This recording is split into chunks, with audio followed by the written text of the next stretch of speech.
Na virada do século, os americanos divertiam-se nos teatros de vaudeville, onde havia coisas para todos os gostos. Música, comédia, drama e até acrobacias. E quando surgiram os filmes, os cineastas foram buscar os seus cômicos no vaudeville. Um dos cômicos que se identificou com o cinema foi o homem que construiu este estúdio, Charlie Chaplin. Apesar deste estúdio abrigar a I.M. Records há 20 anos, muitos destes edifícios ainda mantêm as características dos anos 20. Todos temos a nossa lista de cômicos favoritos, mas nela deve haver ao menos um destes nomes.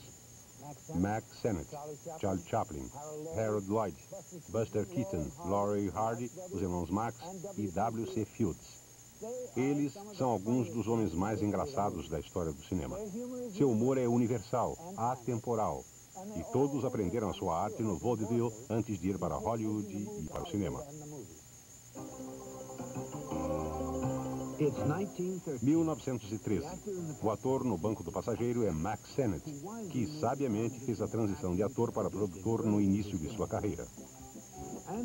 E como produtor, Sennett foi reverenciado como o pioneiro das comédias cinematográficas americanas.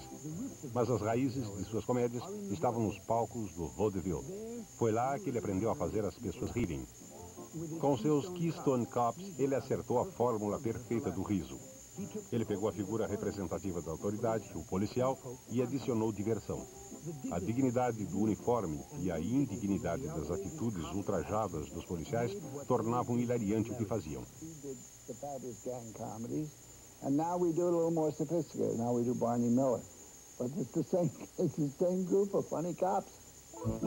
Apesar de Mack Sennett ser um pioneiro do cinema, seu domínio desse veículo de comunicação era limitado.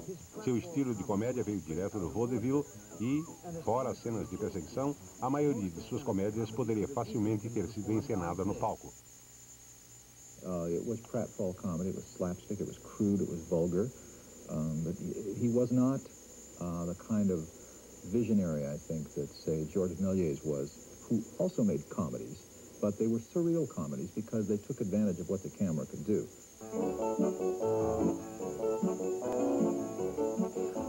As comédias cinematográficas de Hollywood ganharam caráter e patetas quando um dos astros mais populares de Sennett começou a fazer seus próprios filmes. O ator de vaudeville britânico Charlie Chaplin ascendeu para a fama em Hollywood em 1913 numa série de comédias onde criou o personagem do Pequeno Vagabundo. Por algum tempo, Charlie Chaplin era o mais conhecido e amado ator do mundo. E o vagabundo das telas tornou-se um ícone eterno.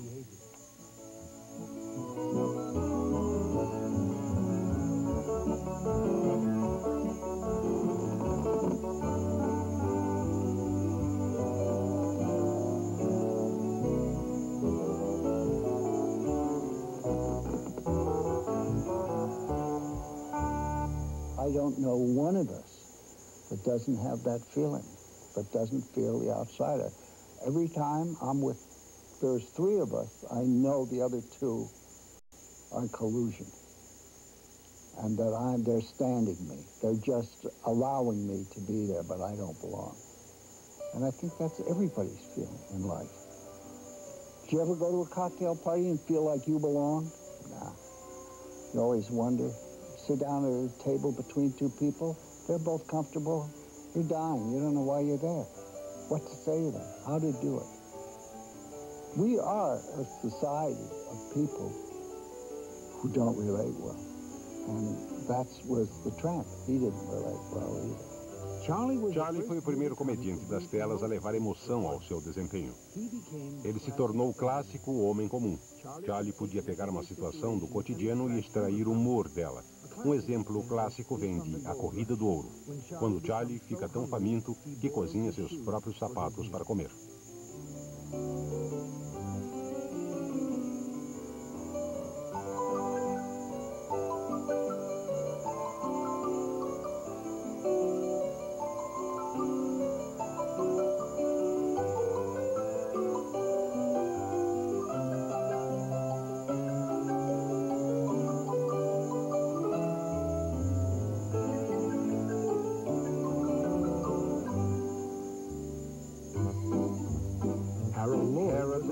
também era um popular astro das comédias do cinema mudo. Com a ajuda do produtor Hal Roach, Lloyd desempenhou muitas cenas de ação ousadas que deixavam as plateias sem fôlego. Ficar perigosamente dependurado em edifícios altos tornou-se a marca registrada de Harold Lloyd. Ele trouxe a comédia de aventura para a tela, como mostra a requintada cena de Lloyd em Safety Last.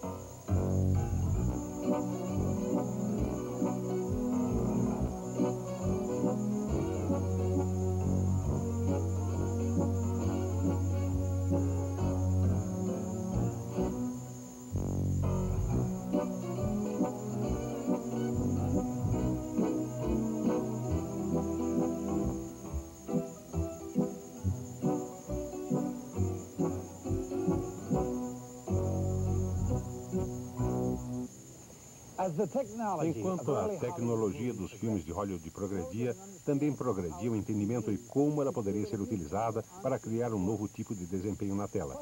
Buster Keaton dominou o cinema como nenhum outro cômico. Sua cara de panela amassada era capaz de uma incrível gama de expressões sutis. Quando criou um homem simples, em conflito com máquinas malignas, Keaton nos deu uma marca singular de comédia poética surrealista.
Great and austere artist, and I like the fact that he could get sympathy without ever once, to my knowledge, obviously playing for sympathy. Let's say, in contrast to Chaplin, who played, especially the older he got, played constantly for our sympathies and for our sentiments.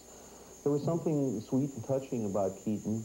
That was involved with his kind of implacable bravery as events got beyond him. That was wonderfully touching, but beyond that, he had an enormous ability to create and sustain gags, and we certainly give him to understand that he was very largely the author of his most important gag sequences. And they're works of sort of cinematic genius, I think.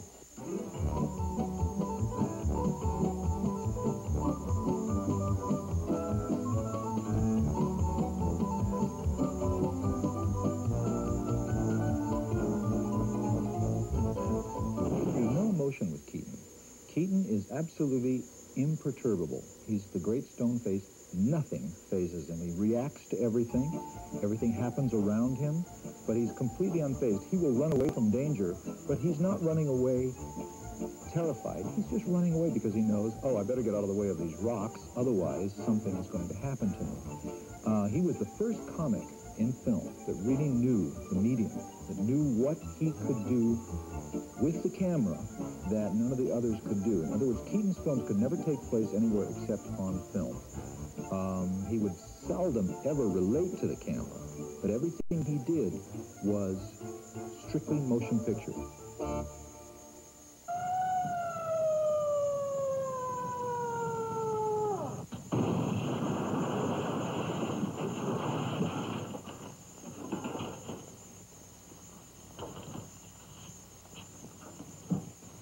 Thank you, boys. Where'll you be when I need you? Right here. Okay. I told you not to make that last payment. Uma das duplas de comediantes mais populares das telas de todos os tempos eram Stan Laurel e Oliver Hardy. O par foi reunido pelo produtor Hal Roach, que argumentou que um dos seus atores gordos e um dos magros podiam dar certo juntos. What's this for? Now, when I count 3, we'll both jump in. What have I got to jump in there for? I'm not in love. So that's the kind of a guy you are. After all I've done for you, you let me jump in there alone. Do you realize that after I'm gone, that you just go on living by yourself?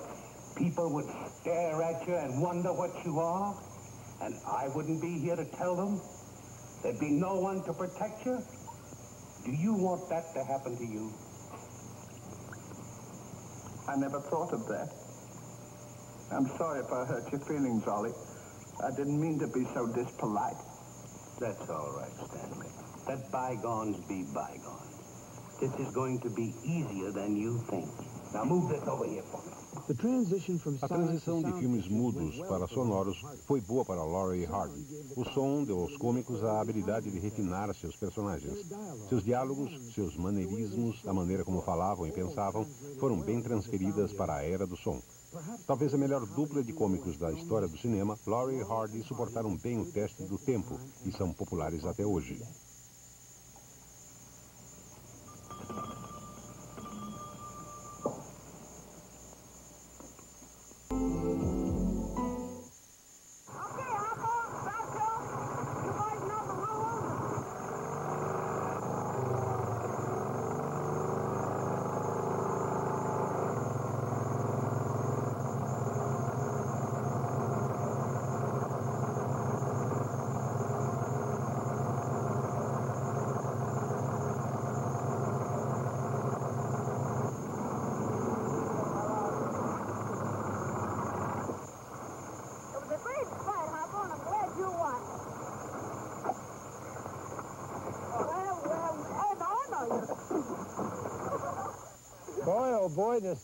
Minha nossa, como o tempo voa. Sim, eu mesmo, em 1933, com um dos melhores grupos de comediantes de Hollywood, os irmãos Marx.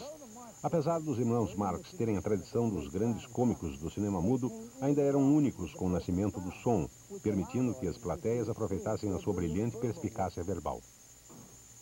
I'm glad you see me. Step right in. Are you Mr. Lee? My name is Sammy Brown. Come in. Do you want to talk to me? I want to talk to Mr. Lee. I'm Mr. Lee. That's him. I see you want a very good act. Yes. Well, I'm the guy you want to guess, and I'll speak very good English, but I'm full of the pep and I got the ambition. What do you do? Acrobat. What's your name? Somalia. But the best thing I do is give him a taste of Somalia.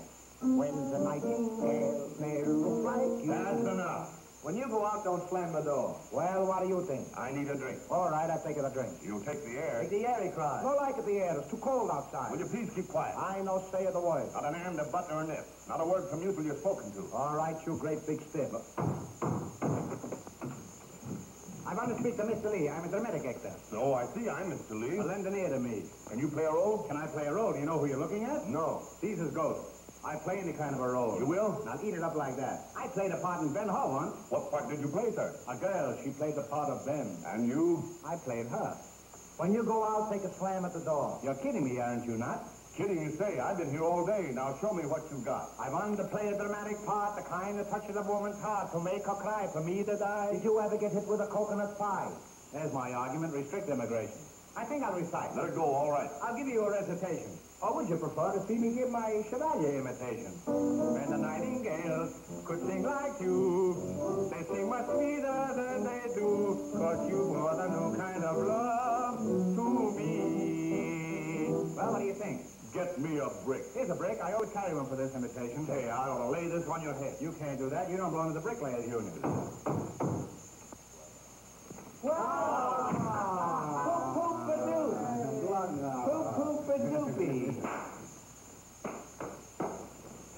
What do you think you are? Hey, wait a minute. You know who this is? No. He sells frankfurters. That's the merchant of wieners. Well, what do you want? My name is What Do You Care? My home is anywhere. People say I'm awful dumb, so I thought to you I'd come. Em 1933, conheci os irmãos Marx pessoalmente. Havíamos feito um filme juntos, um filme promocional, e eu me apaixonei por Harpo Marx. Bem, acho que ele fez com que me apaixonasse por ele. Mas ele convidou a mim e a minha mãe para visitá-lo num fim de semana em Malibu, na Califórnia, na praia. E ele brincou comigo como uma criança e, entre outras coisas, me ensinou uma piada que me fez rir muito. Lembro-me muito bem da piada. Ele disse, você quer pescar? E a minha resposta era, não posso, preciso ir pescar. Isso me fez rir demais. Depois ele disse, pergunte para mim se eu quero ir pescar. Eu disse, você quer ir pescar? E ele disse, não posso, preciso ir pescar. E eu ria e ria. Então, quando eu o via, muitos anos depois disso, em um restaurante ou perto do estúdio, ele dizia, ei, você quer ir pescar? E eu dizia, não posso, preciso ir pescar. E nos divertíamos muito. Até hoje, além disso, eu me lembro muito bem daquele homem tão gentil.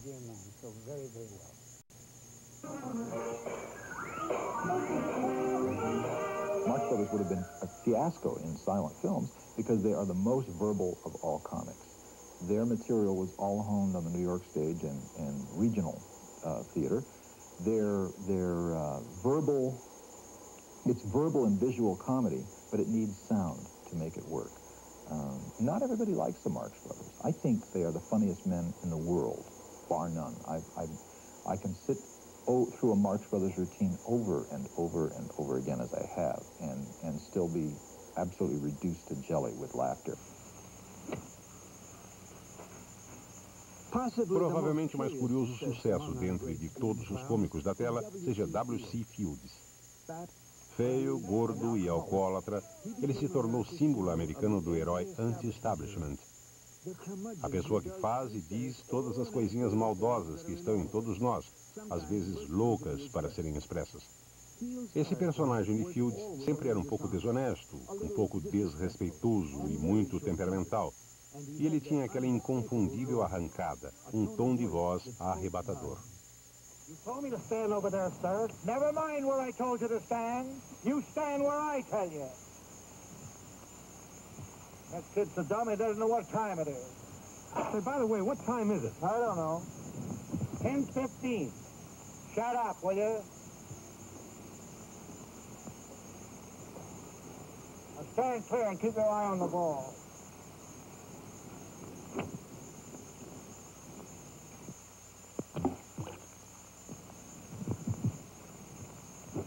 Oh, wait, you can't do that. What do you mean I can't do that? I can do anything I want to do.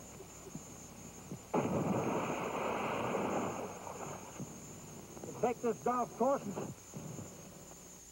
There was a tradition, and I think it's disappearing in American life, but, you know, when I was younger, I had this reprobate uncle who would, or great uncle actually, who would sort of turn up on the doorstep, sort of annoying everybody. And he drank a little more than he should, and he was not absolutely reliable about what his occupation was. All these, some of the qualities that Fields had, and he also had a certain amount of braggadocio about him that was not perhaps to be tested too deeply. That figure, that sort of figure out of the pool halls of a past America, Fields had to a T. You give me $1 to put in my bank. I'll give you $1 to put in your bank if you'll sing me a song. Give me the $1, thanks. You're more than 5. Go and get out of here. Come on. Come on, slam, who's Craig? Get away. I don't care. I got $50 in my bank already. You have $50 in your bank?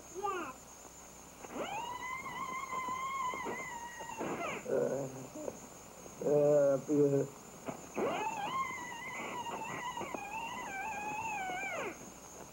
Probably has a pin sticking in her.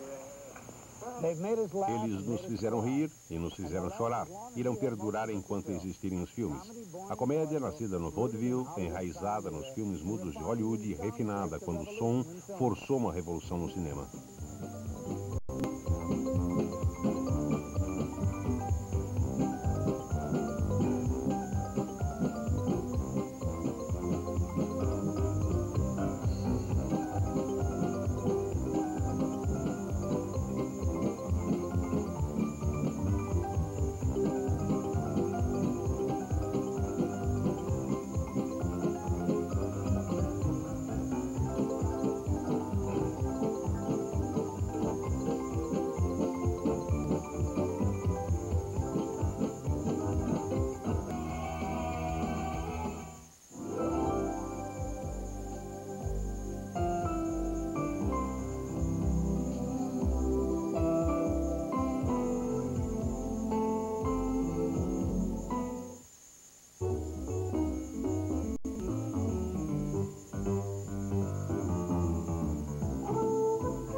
Quando criança, minha mãe sempre me trazia aqui, na sorveteria C.C. Brown, em Hollywood Boulevard, onde me empanturrava de sundaes com calda de chocolate quente.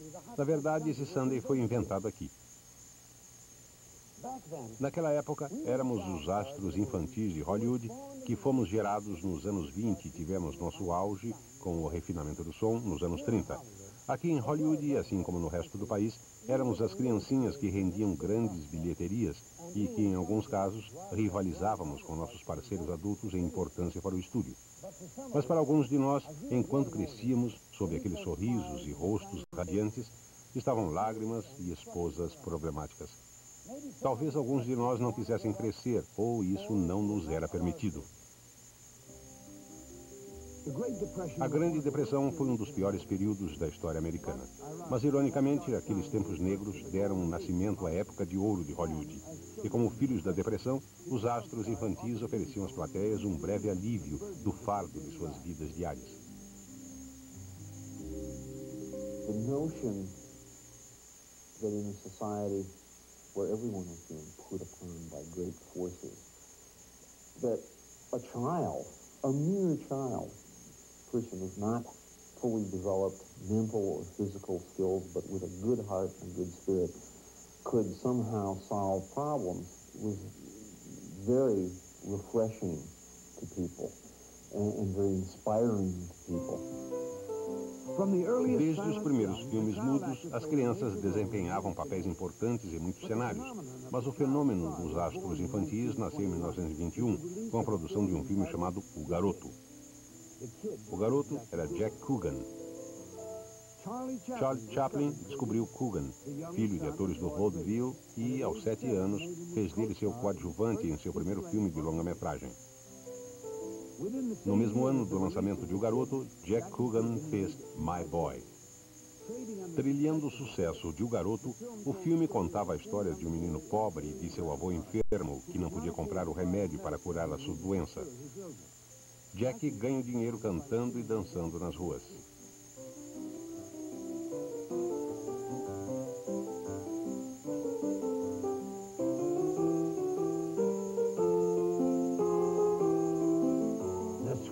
O garoto, de aparência suja, de calças largas e chapéu grande, tornou-se um astro internacional e cada movimento seu era acompanhado pela imprensa mundial. O salário de Jack Coogan estava entre os mais altos de Hollywood. Ele recebeu um bônus de $500 mil quando mudou da First National para Metro e seu contrato incluía o pagamento de $1 milhão, mais uma porcentagem dos lucros de seus filmes. Aos 9 anos, Coogan tinha sua própria companhia cinematográfica, mas enquanto crescia, sua popularidade diminuía e aos 16 anos já estava casado. Para piorar, em 1938, os estimados $4 milhões que ele havia ganho como astro infantil tinham sido dilapidados por sua mãe e pelo seu padrasto. Depois de processá-los, Coogan ficou com apenas $125 mil. O caso de Jack levou à aprovação do projeto de lei dos atores infantis da Califórnia, que foi concebido para evitar a repetição de tais abusos. Infelizmente, mais tarde, sua carreira iria se constituir de filmes de categoria B, como High School Confidential, produzido em 1958.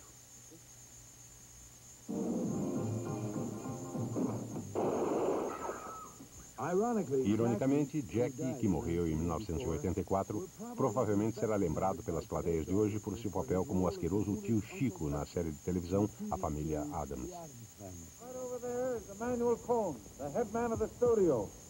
He's talking with Maurice Chevalier. Alice, there's a big boss. Here's your chance. Ser um astro infantil nos anos 20 e nos anos 30 não eliminava abusos. Não era incomum trabalhar de 12 a 14 horas por dia. Havia mães compulsivas e dominantes que forçavam seus filhos ao limite. E as crianças não podiam opinar em relação aos papéis que tinham de desempenhar, mesmo que fossem de caráter expoliativo ou pior.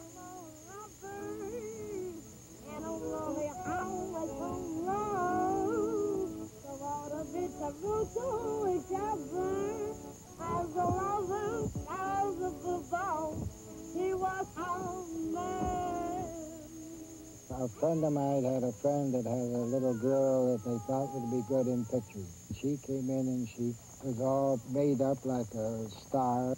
She did her dance and she sang her song and she spoke her piece, and all I could think of was a trained animal, and I they would say, how quick can I get rid of her? And I gave her the old thing, don't call me, we will call you, and she left.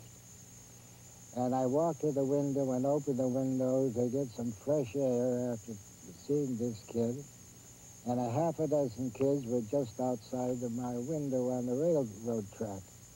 And finally I realized that I had spent 15 minutes listening to these kids, just regular American kids, arguing about who owned a little strip of no good wood.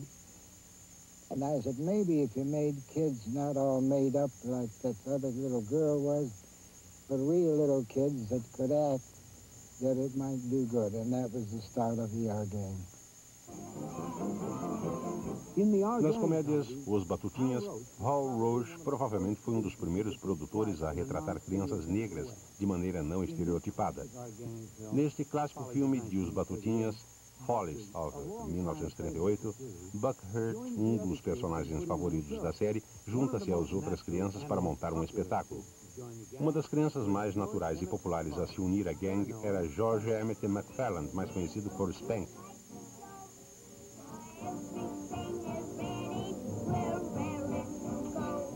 One of my aunts got a hold of a copy of a filmed commercial I did for a bread company in the Dallas Fort Worth area, and it was shown in the movie theaters. Of course, this is, 100 years before television. And sent it to Hal Roach. And of course, he had this ongoing search for kids. It was never a formal search for kids. It was just, he was always kind of had his eye out and his ear open, for other kids. So I guess he liked what he saw, and he got a hold of my parents, had them bring me out to the coast. Culver City, to be exact, and I made a screen test, and the fat kid got lucky. Say, why'd you close the curtains on my face?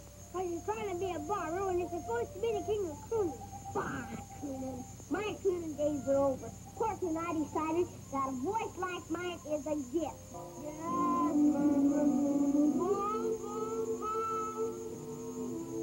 And when you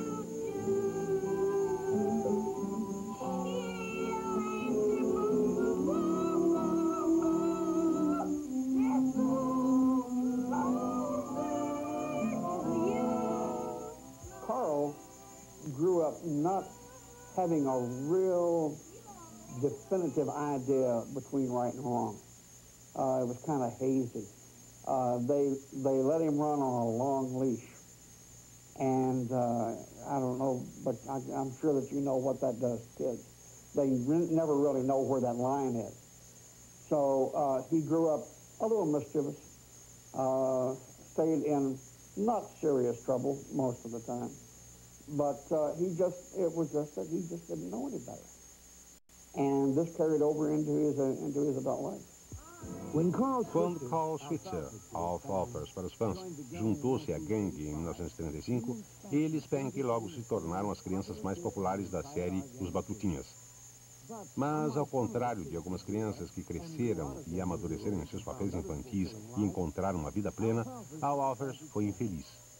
Quando sua carreira cinematográfica entrou em declínio, ele encontrou emprego como guia de caça e pesca e barman por meio período.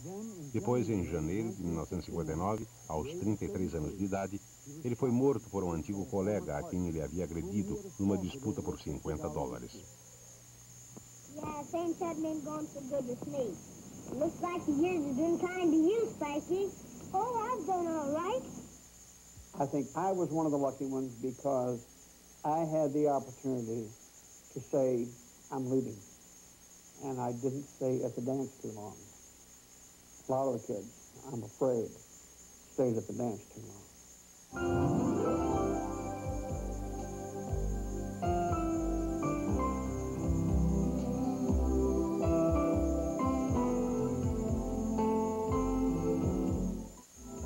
Este programa tem o apoio da Livraria Cultura. É fácil encontrar o livro que você quer.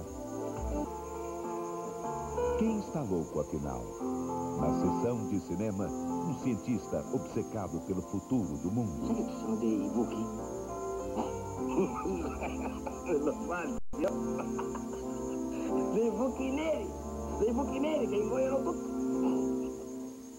Aprendendo com pessoas super especiais, a maior descoberta de todas, viver. I just put it in. Basterebbe una scala per arrivarci. Uma janela para a lua, com Nino Manfredi. A outra face da loucura, num filme sensível e emocionante. Non ho nessuna teoria per affrontare quello che mi circonda. L'unica cosa certa è che se niente ti tocca, niente può renderti felice. Uma janela para a lua, dia 9 de agosto, na Rede Cultura.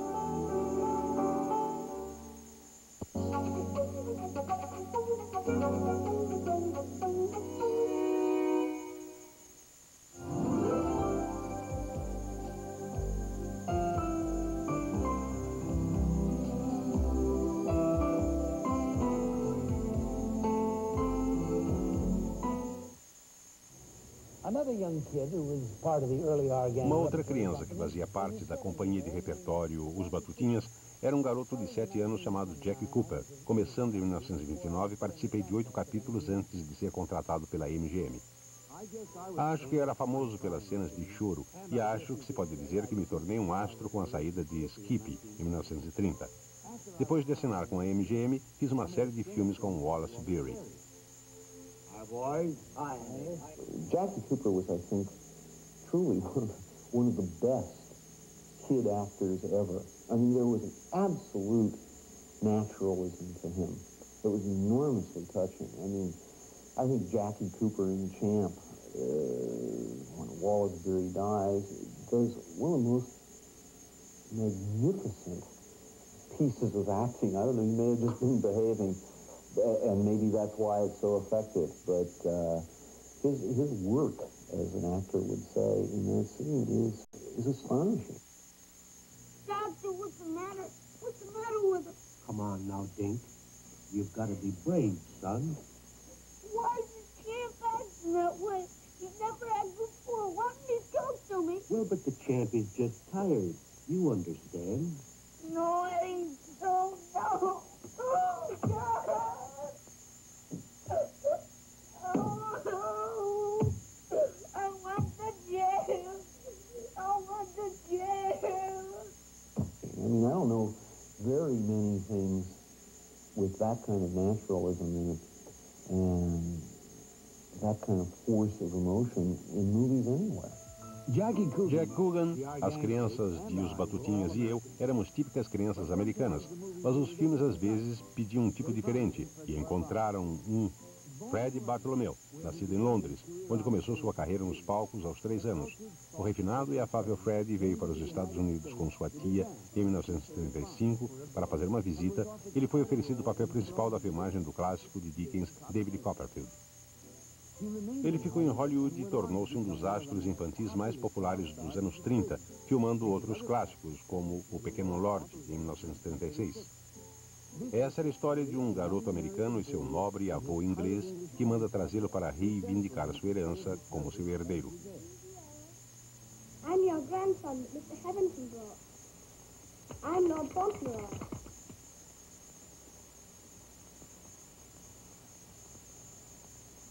I hope you're quite well. I'm very glad to see you. Ah, you're glad to see me, are you? Yes, very.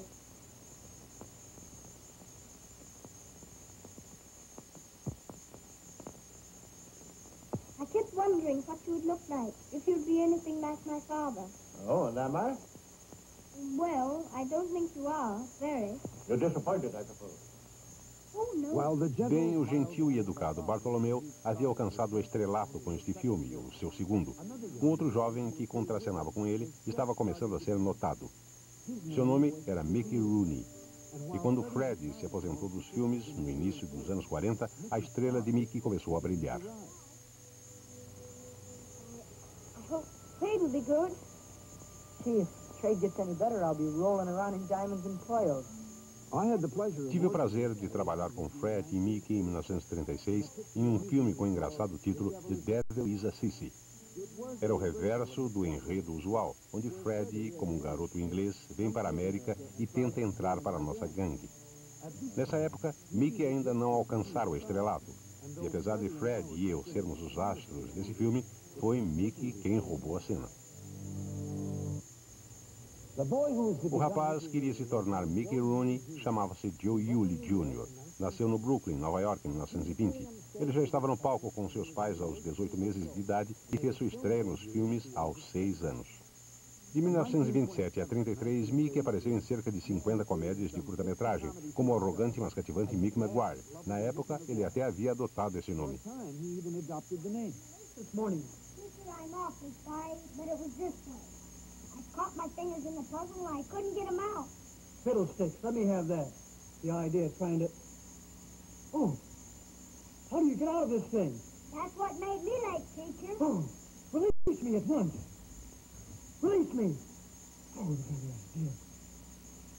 Ow! Mickey, take your seat. Yes, teacher. Oh. A virada na carreira de Mickey ocorreu em 1937, quando ele fez seu primeiro filme como Andy Hardy, uma modesta produção classe B sobre a vida comunitária e valores americanos simples. Mickey trabalhou em 15 dos filmes de Andy Hardy e em 1939 era o mais popular astro-americano. Again, the early Mickey Rooney, Judy Garland, musical comedies where, you know, the famous cliche, hey kids, let's put on a show. But the show, we tend to forget, the show was nearly always in aid of a good cause, of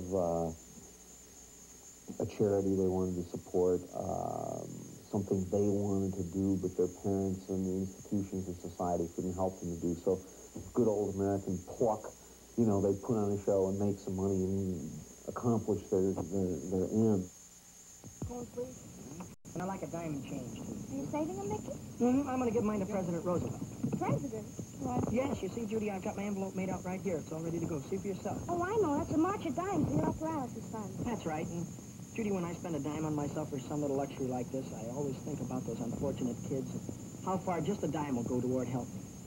Gee, Mickey, we don't know how... Joining Mickey in E acompanhando Mickey em alguns dos filmes de Andy Hardy estava uma amiga comum, a jovem e futura lenda Judy Garland.